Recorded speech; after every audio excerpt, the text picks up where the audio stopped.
People get ready, there's a train a-comin'. You don't need no baggage, you just get on board. All you need is faith to hear the diesels humming. You don't need no ticket, you just thank the Lord.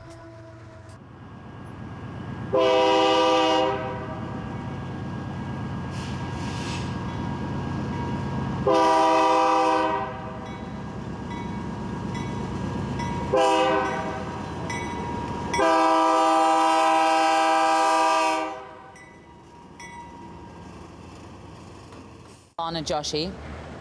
I'm a member of Women of Color Speak Out. I'm a direct action activist, and I've been working on the oil and coal train issue for several years now.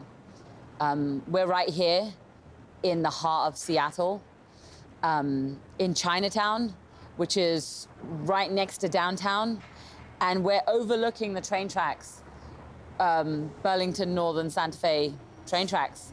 And this is where the oil and coal trains come through, right through the heart of the city. And there are many concerns with regards to these.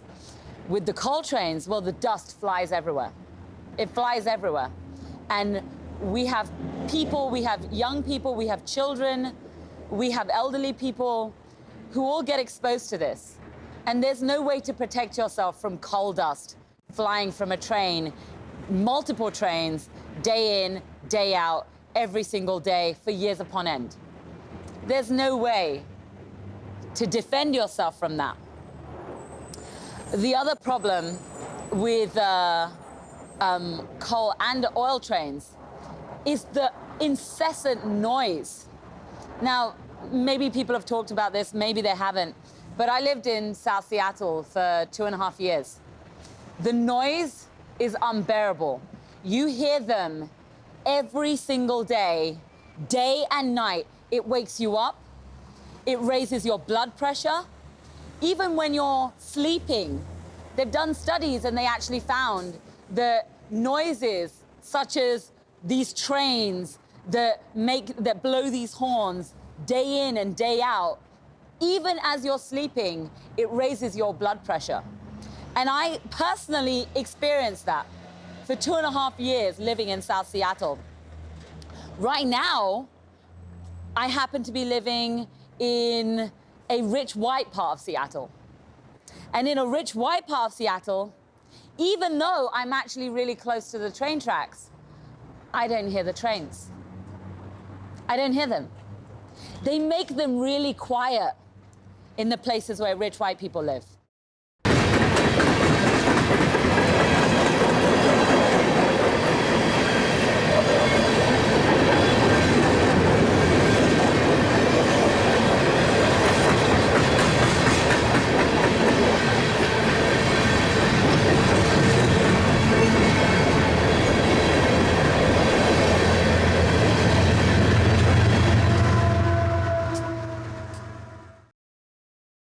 They make them really quiet in the places where rich white people live, because they don't want the rich white people noticing.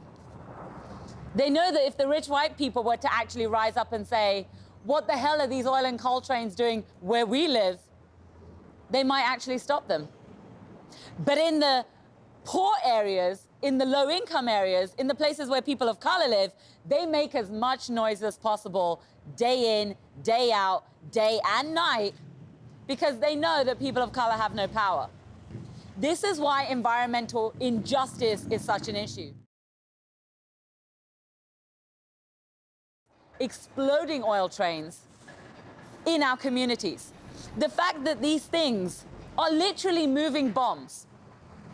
When you have unstable, highly flammable, explosive oil in a train, and trains by their very nature move fast. The fact that you have those things put together and then those trains go right through communities where people live, right through the heart of the city. We've got stadiums right there. We have businesses right here. We've got giant buildings where people live right here. And at any moment, these things could derail, these things could explode. The very real threat of that in our communities is huge. We have to stop that.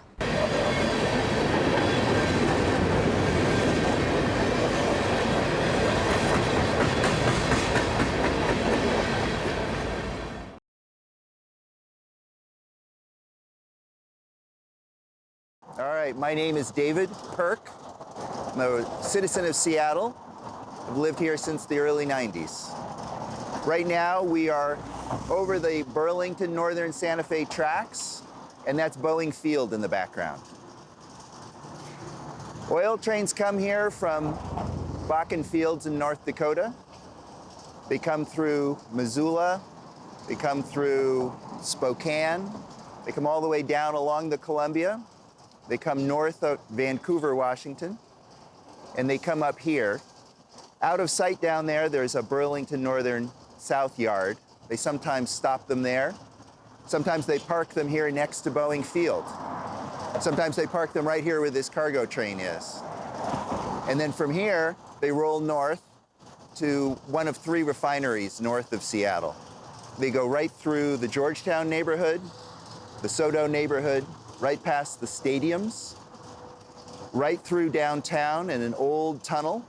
They come out on the north end and then travel up through some neighborhoods and along Puget Sound to get to those refineries. One of the things I'm very personally concerned about is that if there were any kind of spill along a waterway, it'd be a huge mess, terrible to clean up. Another thing is that you're moving these large explosive trains through a densely populated area. And in particular, Burlington Northern Santa Fe has not seen it to be profitable to not move the trains past the stadiums during games. I was in a Mariners game in April, night game.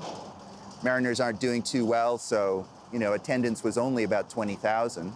And an oil train went by, middle of the night, just cruising through. They have alternate routes they could use. They could go over the mountains and come down to the tracks that they need north of the city and skip the stadium, skip the population center. But that would be expensive. They would lose money doing that, so they don't. The real answer is just to keep it in the ground entirely. It's time to transition to 100% renewable. We need to get our vehicle fleet off of oil, and we need to move our energy system to wind renewable geothermal. And just leave the stuff in the ground entirely. Stop putting it into the atmosphere. My name is Imogene. We're in Seattle. Well, there's a lot of danger. That material is very, very dangerous. It's volatile and explosive. And especially like you think it coming through the downtown area past the baseball stadium and thousands and thousands of people. And we know there was the explosion in Lac Mégantic in July 2013, killed 47 people. But there have been many explosions, and it's very scary. So we don't want those trains at all. They have not.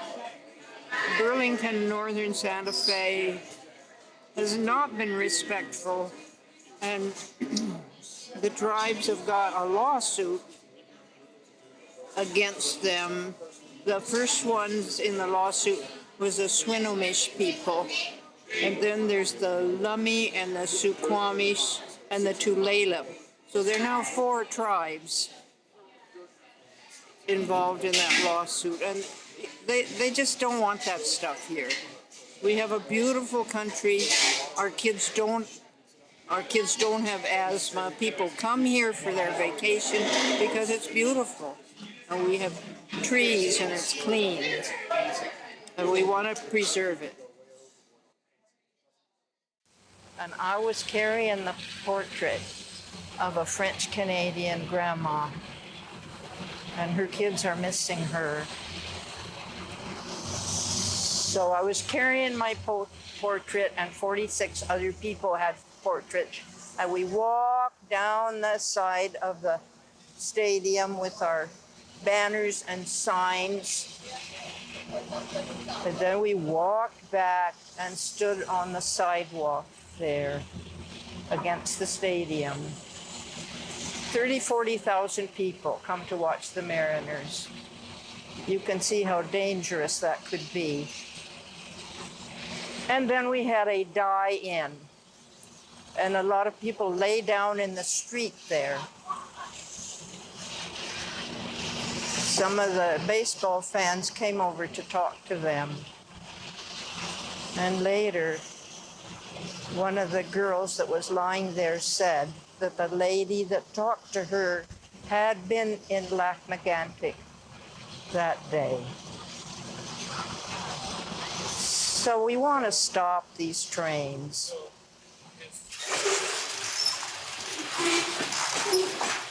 Hi, my name is Bob Barnes. I live in Seattle, Washington. We are in Seattle right now, out in front of Pier 70 and in front of the Burlington Northern Santa Fe Railroad tracks. Behind that, you can see the Space Needle, one of the iconic stations here in Seattle.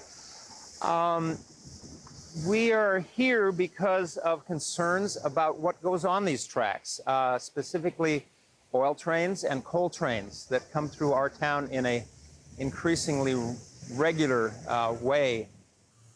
Part of the problem so far has been that though a number of us have been voicing our concerns really strongly, I mean, right here at this little park, there have been two pretty huge, thousands of people gathering here because it's close to Burlington Northern, and it's a beautiful park on the waterfront, gathering to denounce the oil trains and to demand changes, but deaf ears. We've got to figure out some ways to make those voices heard a little better, because they don't seem to listen when 2,000 or 3,000 people get together and speak with one voice. There's an initiative process that we could take on. There have been successful initiative processes through the years here in this state. We have, it's kind of a mixed blessing, but we do have that ability here in this state. We had a city initiative straight up banning these trains that are carrying coal and oil from our city. That would mean something. That would be an official statement lodged by the people of this city. And it's not like that's pie in the sky. There are other ways these trains can get where they're going. There's a Northern Cascades route that's already there that Burlington Northern doesn't seem interested in using because they claim it's not as profitable. Now, if the city of Seattle officially said, you can't bring those trains through here anymore, they would have no choice but to move those trains to the other route. Now, once again, I just as soon see those trains not moving at all, but in the short run, there's something we've got to do, because we've got a situation here where you talk about terrorists. This is an act of terror, these people bringing these trains through our city.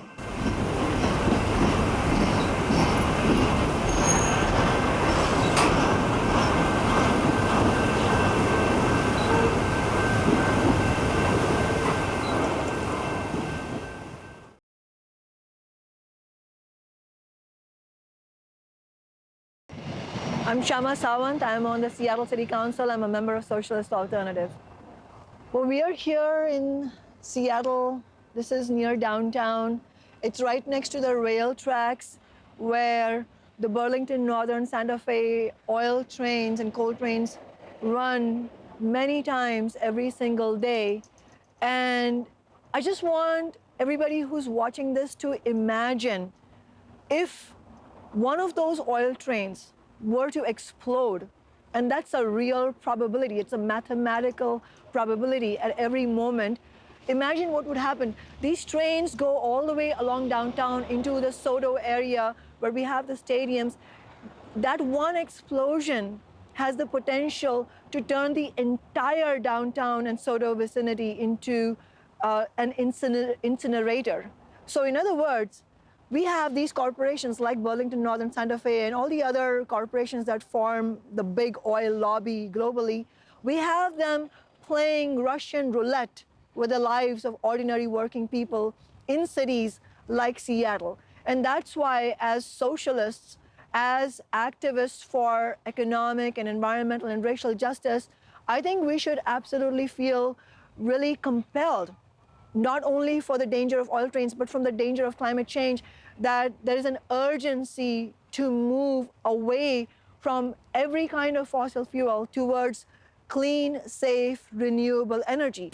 If those of you watching this feel as strongly as I do that we need to so urgently move away from the incineration of the entire planet itself, the potential of that because of climate change, then this is the most important thing for us to recognize, sisters and brothers, which is that the Democratic Party and the Republican Party establishments are not going to help us in any way do this, because what we've seen over decades with all the hope that was put into the Obama administration, that at the end of the day, both these parties, despite their differences, are tied to big oil. They are tied to the financial oligarchy that is the basis for big oil globally. So if we want to have the planet break free of fossil fuels, then we have to break free of the Democratic and Republican stranglehold, meaning we have to build our own independent political strength. So the fight against climate change obviously is driven by science and our understanding of how the planet works, but it is not science alone that can deliver results. This is ultimately a political battleground.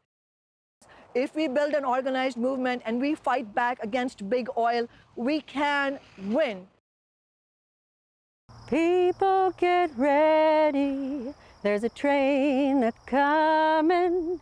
You don't need no baggage, you just get on board. All you need is faith to hear the diesels humming.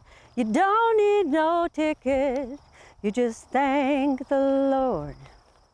There ain't no room for all the hopeless sinners whom would hurt all mankind just to save his own. Have pity on those whose chances grow thinner, for there's no hiding place against the kingdom's throne. So people get ready, there's a train a-comin'. You don't need no baggage, you just get on board. All you need is faith to hear the diesels coming. You don't need no ticket, you just thank the Lord.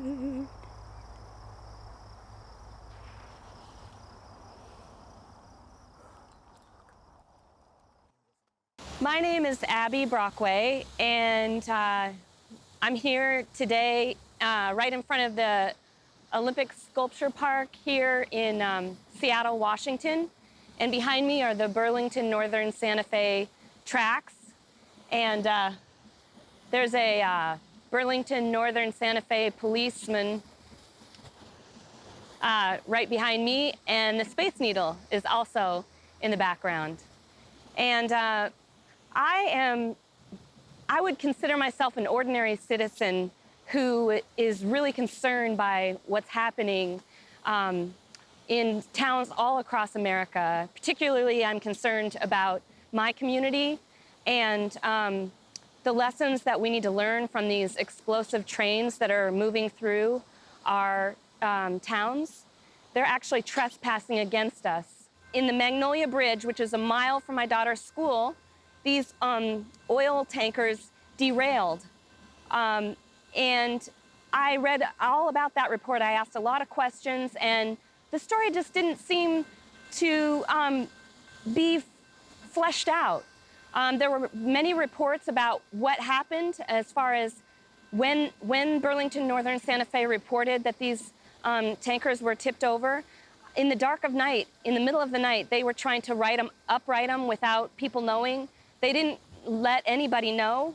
When something like that happens, they have 30 minutes to report when an accident like that happens. Well, 911 didn't find out until 7 o'clock the following morning when a local business called 911 saying there's some tankers, oil tankers that are on their sides, derailed under the Magnolia Bridge. And this was the first time that these people had found this out. Our first responders don't have the right to know. So Burlington Northern Santa Fe, not only do they have local police that protect, that no other business has their own police force and special agents. It's time to be obedient to the right things, to our children's future. And to do that, I believe that civil disobedience is actually the most obedient thing a person can do. A mother and a father can do, a grandparent can do. That's the thing that's going to actually change the way that we're going. And in history, that's what's happened. When we've had to make big changes and not accept business as usual, it's through our powerful, commitment to peace and risking going to jail for the true peace that we have in our communities, to have a safe way for this stuff to transport, that stuff's got to stay in the ground. My name is Eric DePlace. I'm Policy Director at Sightline Institute. I'm standing here in Seattle right between the stadiums where the Mariners play and the Seahawks play. My organization, Sightline Institute, has been tracking coal trains and oil trains for the last 5 years in the Pacific Northwest. And we've done a lot of analysis about the risks and the dangers that they pose to communities, all the way from the mines and the gas fields, oil and gas fields, to the port terminals on the coast. What we're looking at here behind me, where the Mariners play, Safeco Field, is a good demonstration of one of those major hazards that we are confronted with this big change, where we're looking at large-scale movements of oil trains through our cities and communities.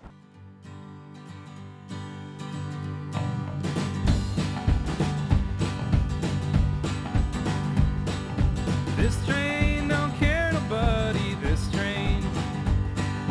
This train don't care nobody, this train. This train don't care nobody, just cold blood and burning money. This train don't care nobody, this train. Right behind me here, what you can see is the Burlington Northern Santa Fe main line. This is where BNSF takes its trains on the way to the destinations on Puget Sound, the North Puget Sound. This is the main line and the only line that runs through Seattle. It runs directly next to Starbucks corporate headquarters, next to the stadium where the Mariners play, next to the stadium where the Seahawks play. And then about a quarter mile from where I'm standing, it dives under downtown Seattle and runs for about a mile and a half underneath downtown Seattle before it emerges on the north waterfront near the cruise ship terminals. So it's passing by some very heavily populated, densely populated areas, some extremely expensive real estate, some extremely important strategically real estate. And what's happening is that we are exposing these places and these people to essentially rolling bombs on a daily basis. And that's not something that we have really reckoned with yet as a society. It's not something that the railroad has reckoned with properly, and it's not something that we are truly prepared for. This train's a fine to hold this train. This train's a fine to hold this train. This train's a fine to hold. Don't burn nothing but oil and coal. This train don't care nobody. This train. One of the big dangers with oil trains, of course, is that they carry a particularly light and combustible form of crude oil. We have seen 10 times over the last 2.5, 3 years, these trains derail and erupt into absolute infernos. One case killing 47 people. If one of those trains were to derail and explode in Seattle, the costs and the loss of life could be astronomical. It's very difficult to put a number on it because it could be absolutely epic. If you imagine a full stadium during a Mariners game, when an oil train runs by, if it were to derail and explode, you could have loss of life that would range well into the thousands, if not tens of thousands of people. Not only that, you've got this major problem where, because the oil is so volatile and so dangerous, there really is no good emergency response mechanism for dealing with it. First responders and firefighters have to simply try to evacuate the surrounding area. They cannot easily extinguish those fires. They mostly just have to let them burn out. That's a huge problem in a densely populated city like Seattle. And it's And the other thing to point out with oil trains is that the cost of an explosion can be astronomical. In one case, in a small town in Quebec, an oil train derailed. The cost of that derailment were about $3 billion when you factor in loss of life and property damage. In a big city, that cost could easily range to $5 billion, $8 billion, way beyond that. The problem is the railroads don't carry anything like the kind of insurance that they would need to cover the cost of those things. BNSF Railways, it's the railway behind me right now, carries at most $1.5 billion. They couldn't come close to covering the costs of an oil train derailment in a big city like Seattle. So what that means is it means taxpayers are effectively subsidizing the railroads to haul this dangerous crude oil through town. We're on the hook if something goes wrong. We're going to pay not only for the cleanup of our cities, but we're going to pay in the loss of life and the destruction of property damage if one of those trains derails. And this is known in the industry. The insurance industry knows this is a problem. The railroads even admit sometimes that this is a problem, but we haven't fixed it yet. We have not yet even gotten them to do what every driver in America has to do and carry insurance proportional to the risk that we bring with us. That's not true for the railroads. That's not true for the oil industry. This train's a one-way rambler, this train. This train's a one-way rambler, this train.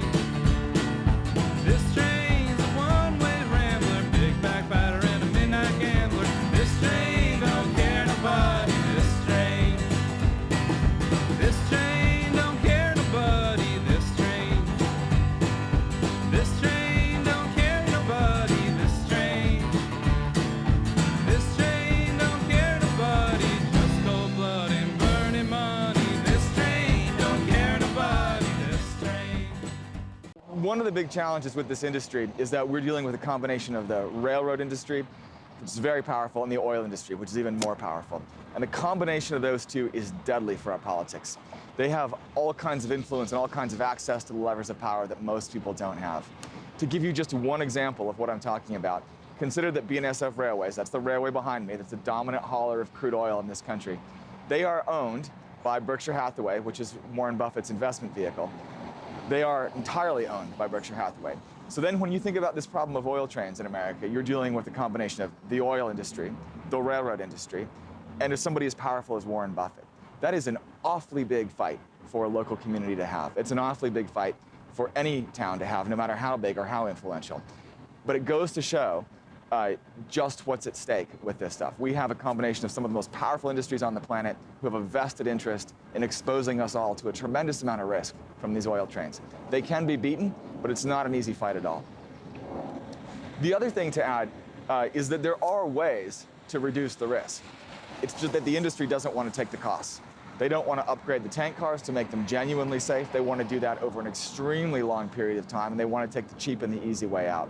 In the meantime, they're perfectly happy to run the old unsafe tank cars through our towns and cities. The other thing they don't want to do is take the routes that would avoid some of the most populated centers. In Western Washington, for example, there is an alternative route over the North Cascades Mountains. It's the Stevens Pass route. They generally do not take that route with loaded trains for a couple of reasons. One is that the trains are so long and heavy, you couldn't easily get over a mountain grade like that without endangering the crews of the train themselves. But secondly, they won't shorten the trains down. They want to add extra locomotives to that because all that stuff drives up their costs. And what they're really trying to do is make as much money as quickly as they can with these haulages. But what that means, what the upshot of that is that it puts all of us at risk. It means they're going to make as much money as they possibly can while they make these moves. And what we're going to get is the downside, the risk, and the liabilities. This train's a rolling fire, don't carry nothing but death for hire. This train don't carry nobody, this train. This train don't carry nobody, this train. This train don't carry nobody, this train. This train don't carry nobody, just cold blood and burning money. This train don't carry nobody, this train.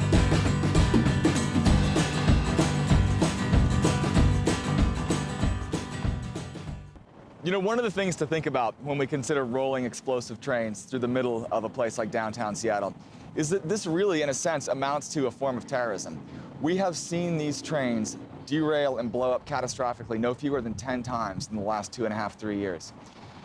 If those trains derail in a big city like this, if they explode in a big city like this, the damage could be catastrophic. And we are not taking anywhere like adequate measures to protect ourselves from a reckless industry that is perfectly willing to put us at risk. I think that's borderline criminal. On top of that, we have a climate crisis that is brewing, and it is already reached a very bad pass right now. We need to be transitioning with haste into a much cleaner energy future. We do not need oil trains at all in this country. We do not need coal trains running in this country. We need to stop that stuff immediately and move to a cleaner energy economy. The railroads can be part of that solution. They already move a lot of cargo and freight in a relatively efficient way. What we need to do is stop doing the bad old stuff that's a legacy of 20, 30, 40, 50 years ago and start doing the new stuff. The new stuff that's going to provide us with some chance at climate stability, that's going to provide real sustainable jobs that aren't harmful to workers, that don't endanger communities, and that actually point the way toward a new constructive economy where we can build the kind of cities and the communities and the places that can last for a good long time. There was a derailment just a couple of years ago underneath the Magnolia Bridge, right close to where I live right now. None of the media reported on it. None of the media reported on it because they didn't want to tell you. The corporate media, which is there to protect capitalism and which is there to protect this white supremacist, colonialist, racist system, they didn't want people to know. That's why, even though the train derailed in a rich white area where rich white people lived, rich white people aren't doing anything or saying anything because they're profiting off this very system.